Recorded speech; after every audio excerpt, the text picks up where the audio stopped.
This episode is brought to you by the House of Chanel. Join us for Chanel Connects, the Venice Biennale edition. We've taken up residence in Italy to introduce you to the artists, curators, thinkers, and makers behind the world's most important exhibition of contemporary art. Guests include actress Vicky Krieps. I've been trying to push myself to a place where I let go. Artist Julien Creuset. My studio looked like a secret kitchen. And renowned gallerist Sadie Coles. The main thing is to keep your ears open. Listen to Chanel Connects on Chanel.com or wherever you get your podcasts. I have to make a lot of very quick decisions in a short amount of time and in a very dangerous kind of situation. So like that kind of adrenaline and immediacy, like that's really where I'm finding that right now in my practices in the yards, and it's kind of satisfying that need that I have.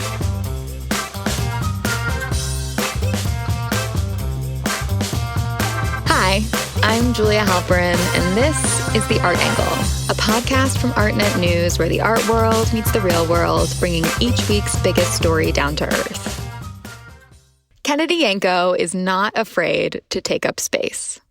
This week, the Brooklyn-based sculptor unveiled her largest work yet at Art Basel, a 20-foot-tall hanging sculpture titled By Means Other Than the Known Senses. The title describes how Yanko often creates her work, through exploration and a whole lot of intuition. The apricot, green, and gray work is a tornado of cascading metal forms. At first blush, it's impossible to tell just how much it weighs, since it's suspended in the air. As it turns out, it weighs a lot. It's created from a monumental shipping container that Yanko scrunched, reformed, and selectively covered in paint skin. When she's done, the sculpture looks so alive it almost feels like it's breathing. Yanko's star has been steadily rising over the past few years. Last year, she became the first sculptor to earn the coveted residency at the Rubell Museum in Miami. Now she's unveiling her work at Art Basel Unlimited, the section dedicated to large-scale projects at the world's most prestigious art fair. Ahead of the fair, which runs through Sunday, I spoke with Kennedy from her hotel room in Switzerland. Welcome, Kennedy. Thank you for joining us on The Art Angle. Thank you for having me. I'm so honored to be here today. Where are you calling from? I'm calling from Basel, Switzerland. At the moment, I'm sitting in my hotel room on a sunny day, setting up an installation for Unlimited right now. We're going to talk a lot about that a little bit later. But first, I wanted to talk a little bit about how you got to where you are and the elements of your work. And so my first question is about sort of the two principal elements in your work. You use found metal and paint skins to create these kind of mesmerizing, confusing sculptures. So first, can you tell us, what is a paint skin? A paint skin is maybe my greatest and longest love. Paint skin started in 2009. So basically, I had a show in 2009 called Rubell, and I was pouring paint onto canvases, and I was getting these really beautiful kind of fractal-like details from the way that the paint was interacting with itself. And the night of that opening, I was just looking around the room, and I thought to myself, like, oh, wow, I need to take paint off of the canvas. So, I thought about it for like a year, and then I finally started doing my first pours of skins, and they were these very thin, latex-based skins that kind of looked like marbleized paint in space. And I was installing the skins on the wall and hanging them from the ceiling and just kind of beginning to think about paint as a medium with a lot of different multitudes and how it can show up in space. So that was the beginning of paint, which developed a lot over the last 12 years. I basically worked with skins by themselves for a couple years, and then I started working with this rubber where I would roll out the rubber and then I would throw the paint onto the rubber in the air, and it would like atom bomb. And I would then take my body underneath the rubber and expand on the composition that had shown up, and then I'd cut it out and I'd install it on the wall three-dimensionally, and then I'd start to work through it as if it was one of my canvases. Then I started to use the skins almost like the basis of canvases for myself, and I was beginning to engage with this conversation of the three-dimension, but really working through painting. And I worked like that for about 7 years. So there have been many iterations of the paint skins and continue to be one of my main focal points of experimentation to this very moment. And how did you land on the combination of the paint skins and the found metal? So the rubber paintings, I worked like that for about 7 years. After 7 years of painting like that, there was a point in my studio where I had canvases on the wall and I had rubber works on the wall. And then I had started to bring in other materials like wood and marble and just all these different things to kind of work with the skins. And I don't know, it was a February in New York and I was just super depressed and I was really tired of painting. Like I was just tired of doing what I was doing. And there was a welding, an iron factory next door to my studio. And I was like, hey, I'd love to apprentice with you guys. I'd love to learn how to work with metal. So I started working with sheet metal. And I was just learning how to weld, how to cut it, how to measure it, like learning the different machines and the tools and just kind of really understanding like what and where that medium is used mostly in our world and like how to use it. And I didn't go into that with the idea like, oh, I'm going to use metal in my work. I wanted to move my hands in a different way. I needed to do something to get myself out of whatever musty place I was in. And metal really became that for me in that time. So I was just working with sheet metal. And I had brought some pieces back to my studio that I was playing around with in the factory. And I thought, oh, the skins would be really nice on here. The skins could really interact here, but it wasn't all the way there yet. And then I did the Fountainhead residency in Miami about 3 months after my apprenticeship. And that was the first time that I was welding on my own. It was the first time that I had a studio space where I could do my pours and where I could weld, and then a space where I could really even put them together in some way. And before I went to that residency, I made a really clear decision that I was only going to work with found metal. So the found metal answered so many things for me, just as far as like structurally, like there had clearly been some kind of skeletal system that I'd been searching for in some way for this medium subconsciously. And bringing in the found materials, the found metal, it offered so much history and story and really almost the perfect reciprocity to the sensuousness of the paint skins. So it was just pretty clear to me in that time that like this is something that I'd been looking for and this is what I'm probably going to be experimenting with for a long time moving forward. So you source that metal from scrapyards up and down the East Coast. What is the process like of looking for them, and how do you decide what piece of metal is going to make a good component in your sculpture? I'm always looking for places to source metal. Like I'm actually a huge liability to the yard. So the people who do let me work there, they're letting me work there because they're excited about what I'm doing and they're excited about something different going on and they want to see what happens. It's not easy to have access to the yards, but anywhere in the world, they're there. So I can find metal anywhere I go. And basically from my studio in New York, we'll go out to Philly or we'll go down to Baltimore or we'll go out to Staten Island and stuff and just looking for the right materials. But pulling up to the yard, you know, it's a little bit of a spectacle. I don't know if have you ever been to a metal yard before? No. Yeah, it's like walking into the apocalypse a little bit. So there's 30 feet high of metal, like a big pile of metal. There are these huge trucks with these magnets that are like picking it off the ground and then swinging it up into space. And then there's a bunch of cars that are like unloading it. And it's usually pretty muddy. There's probably smoke around somewhere and fire around somewhere. And for me, in those moments, I'm starting with color. And I'm always starting with color. So a lot of the metal that you're seeing, a lot of the colors are the original colors. And the deterioration is a lot of the deterioration that's already there. And I am starting with that. And then I'm kind of looking at like what particular kind of steels there are. So I don't really like working with aluminum. I don't like working with car parts. I'm looking for kind of like thick, girthy metal that has a certain kind of presence and stature to it, but is also light enough that I can potentially pick it up. Yeah. So most of the time it's a hunt. We're driving around, I'm hunting for metal. And my background in painting was always kind of as an action painter. So when I was working on these canvases, I was confronting them with momentum and immediacy. And when you do that, you have to be very present with what's in front of you, but you also have to be very aware of your peripheral of like everything that's happening at once. So working as an action painter, working as someone who's kind of going through immediate emotions, I kind of receive that in my practice now in the metal yards because I have to make a lot of very quick decisions in a short amount of time and in a very dangerous kind of situation. So like that kind of adrenaline and immediacy, like that's really where I'm finding that right now in my practices in the yards. And it's kind of satisfying that need that I have. I'm picturing you like in this vast wasteland, like Mad Max style. With like smoke just like billowing and fires. And yeah, it's a very vivid image. I love it. And I'm going to try to explain part of your process, and you're going to have to tell me if I have explained it poorly or wrong, and I can go again. So this is sort of based on what I've read. But bringing these two materials together, the paint skins and the scrap metal is a very time-sensitive process. So to create your skins, as far as I understand it, you pour industrial paint onto a tarp and wait for it to solidify sort of just enough to be malleable so that you can affix them to the metal sculptures. First of all, is that accurate? Yeah, it's close enough without giving away all my secrets. Okay. Just with that basic understanding, that requires such a deep connection with the materials. Your understanding of the materials has to be in your body.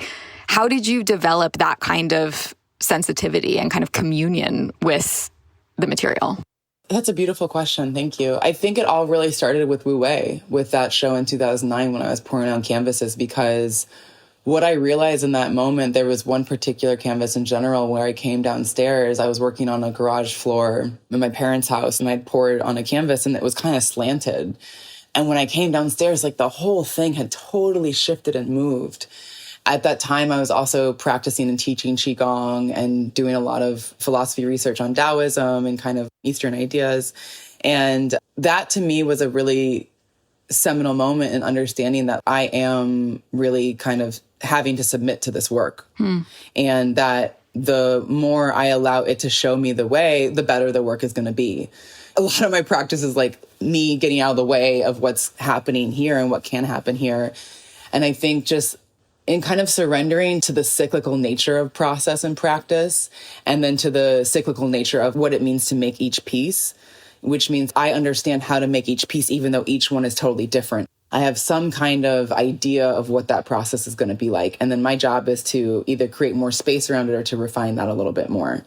I think there's been this very natural evolution in my career as an artist, and then within each individual piece where it's like every single time I'm learning something new, but I can enter the space with this general understanding of what's going to happen, but I have to leave myself open to what the reality is and what it really is. It does seem like so much of your work is about the confrontation between your body and the material. Before you became a sculptor, you spent 3 years working with the New York experimental theater group Living Theater, and also had a pretty serious yoga and physical training practice. So as an artist, at the same time, as you mentioned, your work can be likened to action painting or performance. And so I'm wondering, what role does your body play in the creation of your work? I feel that there's a couple different ways in which my body informs my work and informs me. I think in general, I'm using it as a tool or an extension of my mind in the same way that I would use like a drill or working with the machines, that it's kind of like I'm here and then there's like another thing here. So I think about my body as more of an attunement source. I spoke recently at a symposium with Hans-Ulrich Obrist about the ideas of expansion and contraction. And for me, in making decisions around what's going to happen next to my work, whether it's an immediate or like something that I kind of think through over time, I always am trying to go from expansion or contraction. So for me, an internal expansion is something where maybe I light up a little bit inside, maybe I feel more open inside, maybe it just feels right and feels good. And a contraction is something where it's like, it's unclear, it's unsure, it's just not as obvious. So I'm usually functioning off of that kind of intuitive resource through my body's physical reaction to things. So that can be either when I'm making color choices and decisions, or if I'm taking on projects, or if I'm interacting with another person. It's like, that's really the compass that I'm using in order to make my next decision by. It's just interesting to me because it's being in touch with your body, but it's also about being really deeply in touch with intuition. And so I wonder how you developed that. Did you always have that kind of connection to your own compass? No, absolutely not. I'm like this because of the deep disconnect. I'm looking for feeling because of how disconnected I could have been in the past, or I was in the past, or even if I can be in the current moment, if I'm disassociating from things. I'm constantly talking about this practice. It's because it's maybe one of my deeper insecurities that I need to understand better. And I think that in honing in on that, what happens is that when your mind is making decisions and your heart or your body is going in a different way, there's an immediate conflict that happens. So I talk a lot about our conditioning, or how we understand the world, or what are concrete things that we've decided are right. And so for me, I'm constantly always trying to look at something that I've decided is concrete or true or right, and then challenging that within myself. So I think in that intuitive muscle and working that, it has a lot to do with having to look at what it is that I believe, what I believe is truth, and then what my body or what my intuition or my gut is telling me is my actual truth. And very often they're in conflict with each other. And I think that's a much deeper and longer conversation that goes into kind of our systemic values of our world and how we move through the world, how we interact with each other. And I think that, my art practice has been, for myself at least, like this microcosm of a way that I can kind of work through my contribution or understanding my truth in the world on a smaller scale in real time in the studio. Well, and speaking of intuition and vision, your most recent exhibition in Sweden, which was called Moving Weight, pairs your work alongside abstract art pioneer and mystic Hilma af Klint, who has her own kind of intuitive practice. Do you see through lines between the two of your practices, and kind of what connection do you feel to her work? The show with Hilma was really important to me for a few reasons. First and foremost, I have been diving into conversations around metaphysics and consciousness in general around my work, and I kept getting met with things that didn't seem to elicit a deeper conversation and dialogue around that, because what I'm really interested in is opening that dialogue of experience for myself and for my viewers. And I didn't know how to really catapult that conversation in a way that made it really clear where we could get through the noise and start to talk about consciousness and experience versus necessarily like referencing art history or philosophy directly. And that's what I'm really interested in my practice and my contribution in art, is like how I can talk through my process in the most immediate, intimate way. With Hilma, I actually discovered her work through writing. So I had read a lot about Hilma. I looked at pictures of her work. I'd really kind of started to understand her a lot as an artist in particular, because I'm an autodidact, I'm self-taught, and all the things that I'm doing are really like these accumulations of so many different life experiences and practices and mediums coming together. And so when I read about her and how she had kind of made her body a conduit of devotion to the work, which means that everything else kind of goes away to the side, it just resonated with me in a really deep way. The fact that she was working through channeling, the fact that she was trying to figure out a way that she could contribute to art history. And what that meant for her was for her to take a step back, because there was a whole world that she was up against that maybe she didn't have inside of her, or maybe that time in history didn't really even offer her the opportunity to take the space that was available. I think right now at this time in my work, I'm a woman, I'm working in sculpture, I'm taking on a lot of really audacious processes and practices. And I think I'm finding a lot of grounding in her and in her work. I really wanted to understand where she came from in some kind of sisterhood in a way. Because I think in general, like when I would read about her, it was either like an observation of her work or her practice. And I really wanted to enter through color, and I wanted to enter through expression and form. And something that was so fascinating to me was that she was looking at these ideas of existence.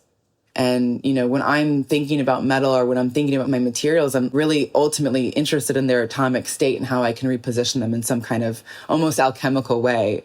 And I'm thinking about the transmutation of mind, of intention into object and into reality. And so for Hilma and I to come from such different places, but then to have such similarities within our visual language and such different mediums was really fascinating to me. I wanted to just immerse myself entirely in her world and her language. And that's really how I approach any show. My shows are really like, what is it that I'm really interested in, that I'm researching right now? And how can I expand on that idea? And how can that translate into my materials and my medium? And I really wanted to have my research go back to the spiritualism and how that's connecting through art history, and where that's been dismissed within serious inquiry through academia and scholarship in the past. Well, and it's interesting, too, because Hilma af Klint, her story, which was told in this major Guggenheim show a couple years ago, she was really not even paid attention to by the mainstream art world because she was a woman, because she was a mystic. And eventually she kind of rejected the art world herself and said, okay, you guys aren't ready. The world isn't ready for my work. I'm deeming that it can't be shown until I think it was 20 years after her death or something like that. And contrasting that with you've been working for more than 15 years, but last year was this big kind of embrace from the art world of you. You became the first sculptor to earn this residency at the Rubell Museum. You now are unveiling this major work at Art Basel in Switzerland. What does it feel like to bring this really kind of interior, intimate practice that is about consciousness into the kind of circus of the art world? You know, I think that as I move forward as an artist, I'm thoroughly on a daily basis aware of the reasons of why I get to be here today and why I get to do this work today. And it's because of the many women artists who had to basically step aside and not be able to talk and do what they could do. I don't know what's going to happen. I don't know how people are going to respond to it. I think I'm just putting out what I'm interested in investigating, and hopefully the people that are interested in it will help me expand on that dialogue and help me find language for it, because I specialize in making. I specialize in the medium of making and in process, and I'm young and I'm figuring it out, and I have hopefully another 50 years to do that with everyone. What I do think is I think that people are very thirsty for realness, and they're thirsty to understand themselves and to understand their personal contributions at this very turbulent time in our civilization and our world. And I think artists' jobs are also for us to help to maybe ease that transition and to understand maybe the more nuanced layers of what we're experiencing through a visual language or through a performance or through something, but it's all very experimental and it's really one step at a time. And I'm just hoping that people enter it with the understanding that I'm trying to figure it out, and I'd like to figure it out as a collective, and for us to all talk openly about how we understand the world and to leave enough space to really listen to each other. And I mean, that Rubell residency, I think, really was the first time a lot of people maybe encountered your work. And I'm wondering if you could talk a little bit about how that experience maybe changed your work or pushed it in a new direction. Yeah, I think that that's definitely a twofold thing. I think first and foremost, just the making of the work itself, like working with shipping containers, working with scale has been something that I've really been working on for the last 5 years, just going after RFPs, going after proposals, reaching out to people, really wanting to do these projects and not really successfully being able to do that. And the Rubells, they took a chance on a sculptor on a different medium. I've been constantly trying to prove my capabilities so that I can make the work that I want to do and always make the work that I want to do. And when they made that space for me, I went down there and I had resources, I had space, I could really explore. And I think that when you offer artists the things that they need and you're just do what you need to do and we got you, we're going to hold you down, really incredible things happen. And I got to get that scale out of my body. I got to see in real time and experiment with what it means to do that logistically and how I can handle that. And if I cannot, it's just opened up a whole world for me, because I think a lot of people had really only understood my work either from the screen, from their phones or their computers, which is, for sculpture, it's literally the bane of my existence, because my work, it's totally experiential. You cannot read it from a picture. There's so much more in its physical presence that you have to understand. You really have to take time for it. The visibility for me was really huge, and people actually getting to see my work in person too,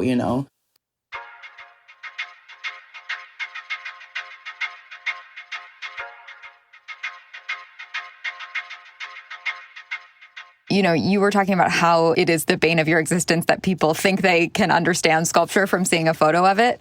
What is it that people don't get about your work when they just see a photo of it online?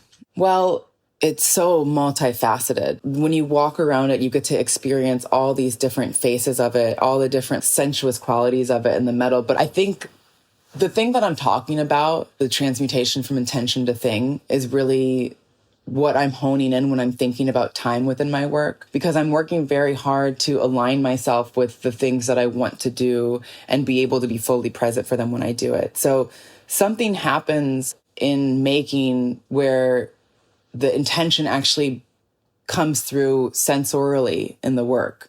And when you stand in front of my pieces, I really do think that they have this breathing quality. In me thinking about the atomic stature of all of my materials, there is this natural imbuing of life from my thought into thing. And I do believe that that comes through when you stand in front of the work. I do think that there is a sense of life and breath and existence that comes through in the way that these two materials are interacting. And that's because of what I'm thinking. And you don't get that in a photo, and you have to be there with it. Your sculpture at Unlimited is your largest work to date. It's 20 feet high and made from apricot and gray metal and green paint skin. Can you describe the process of making it? Because I think that will give listeners a better idea of what it's like to actually experience it. By means other than the known senses, which is the name of the project. It started off as a site-specific project where so much of the work that I do is about excavating the work from different locations and sites, because I really think that the metal and the materials are absorbing a lot of the information. The process of making this one was a little bit different logistically because we were going to a new country to make it. I took my studio assistant, Jewel, with me, and I hired 2 welders from Amsterdam working there. So I had a whole team working on it. But basically, we had to get all these robotics and find the metal yard there, and everything was starting from scratch all over again. And I think that it's been a really great kind of working of that muscle of seeing like what capacity I can actually work at.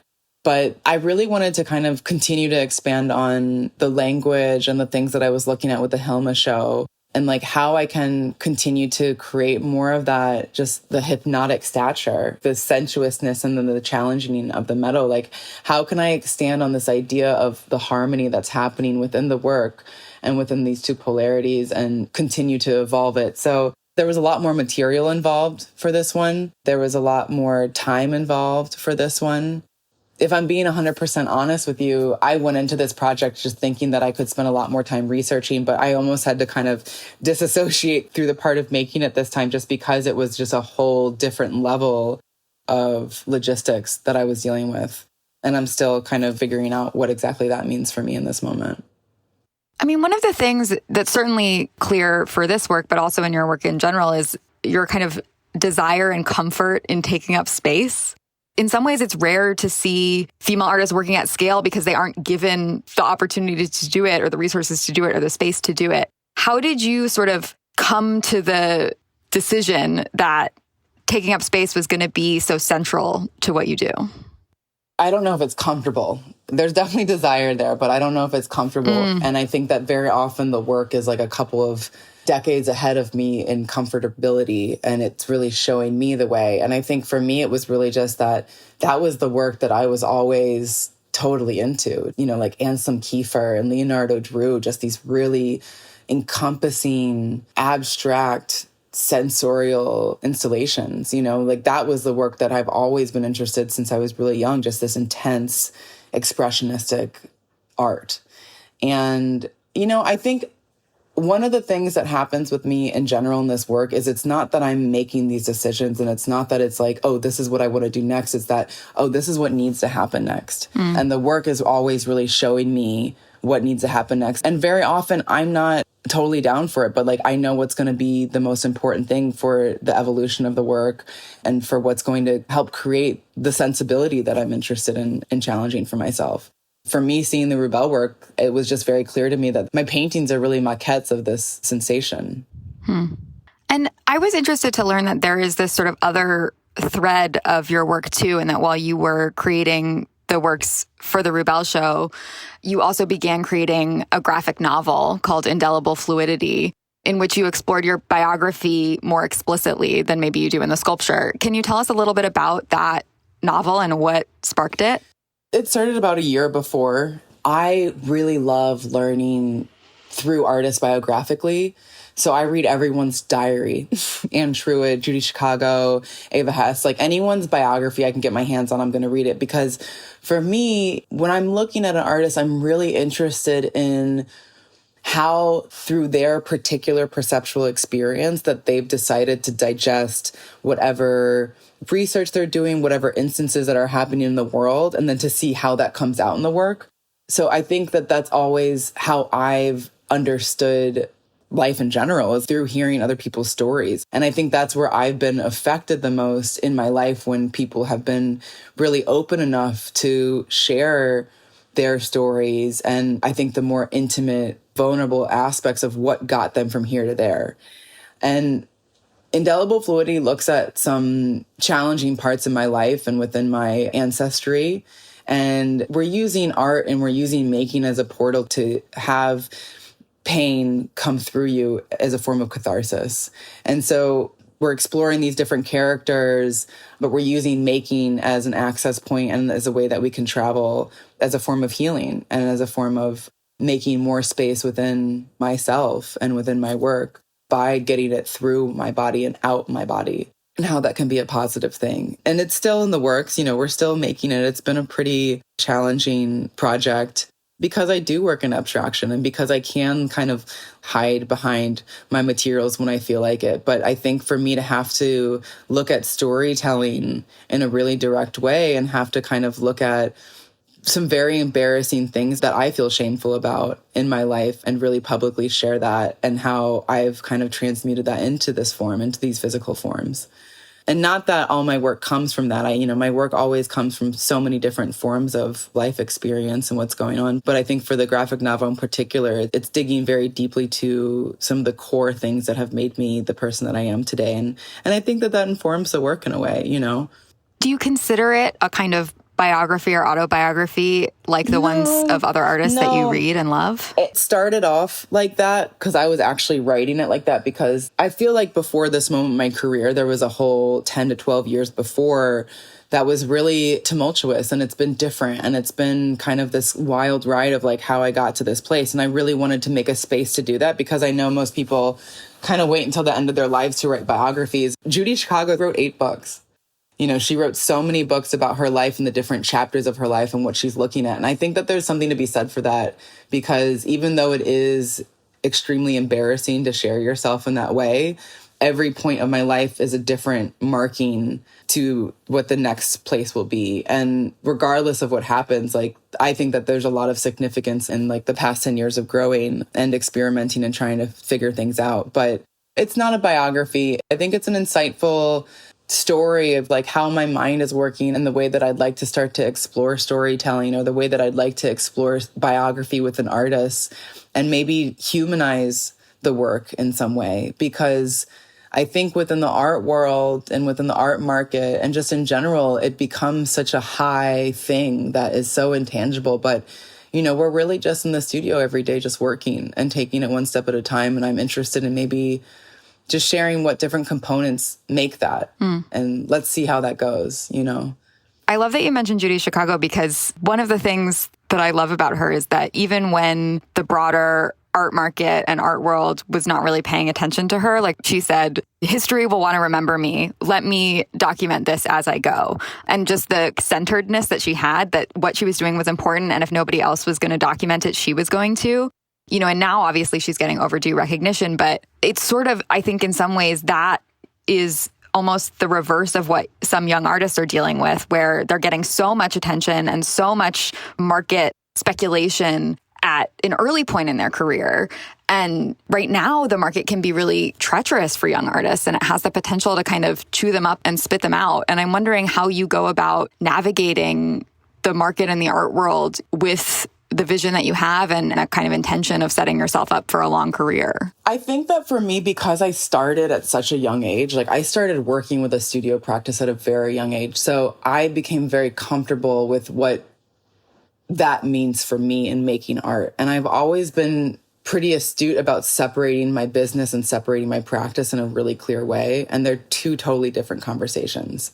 But I think ultimately it's really just that in the past, from what I've read, there's very little documentation of the particular female perceptual experience of making art.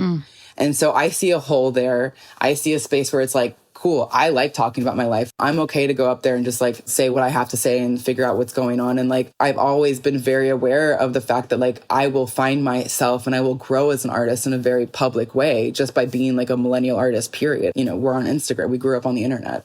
So like that was always a consideration for me. But what really became clear to me in the possibility that I can do this my way was when I kind of took control of the situation and knowing like I have to corral my conversations and the things that I want to talk about. And I have to work very hard to make sure that I'm continuing to go back to the work. I've just been very clear about what I want to do and what I'm interested in and what part of it that I can expand on. Like I kind of know my place and I'm working through my place and I'm trying to understand it. And I'm an artist that like deals with aesthetics to begin with. I'm a painter in my heart of hearts. So like, where do I go from there? And like, how do I contribute to this overall ecosystem? It's about research. I think it's about really knowing what the market is and what happens there. And like, it's not this big evil world. Like when you start to understand it, it's a business. And to have the foresight like Judy Chicago had, and the other women artists who have made space for themselves. It's just about maybe having a little bit of confidence of trusting that what I'm doing is significant and what I'm doing is relevant. And even if it's not, at least it'll be well documented, and at least it'll be true, and at least I made it. I didn't hand it over to somebody else to make it. So it's like, it doesn't matter what happens with it. What matters is that I'm doing my best to do it right, and to know that at the end of the day, when I turn around and I look at it, I know that I did everything that I could in the most ethical and graceful and beautiful way that I possibly could. And that's really like my goal at this time in my work. And can you tell us what you're working on next? You know, after Basel, where do you go from there? I'm going to the beach, baby. Yeah. I'm going to the motherfucking beach. No, I'm actually going to spend a lot of time doing some more experimentations in the studio. I really want to experiment with the paint skin some more. I have a couple different variations of skins that I'm working with right now. So just continuing to evolve them into different mediums, from translating it into bronze or marble and resin, and then the paint skins on their own, like how I can refine that.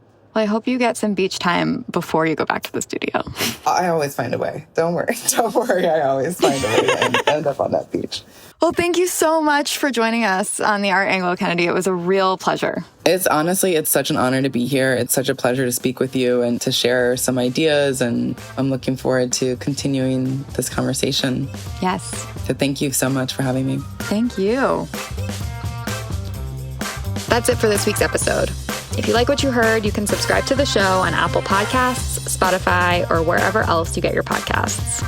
Also, take a moment to rate and review us. It'll help other listeners discover what we're doing. The Art Angle is produced by Sonia Manalili, Caroline Goldstein, and Tim Schneider. Thanks for listening. See you next week.